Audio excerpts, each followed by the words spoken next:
How to find your top artist on Spotify. Hi everybody, welcome back to our channel.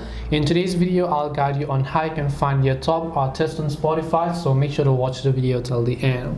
If you want to find your top artist on Spotify, let's say that you have some of the top artists that you listen to on the Spotify app and you want to find them, well, remember that you will not be able to do it from the Spotify app itself. So what you want to do is you actually want to simply open up your browser and then come to this website, which is statsforspotify.com. I'll also make sure to drop a direct link down in the description box below. When you go to statsforspotify.com, you're going to see this type of interface where you need to simply make sure to sign in with your Spotify account, and as you do that, here you'll find this option known as top artist. So you want to make sure to tap the top artist option here. As you tap the top artist button, you'll be able to see on the last 4 weeks, last 6 months, or maybe all time, and then you'll be able to see your top artists on Spotify in this way based on the numbers and the rankings as well.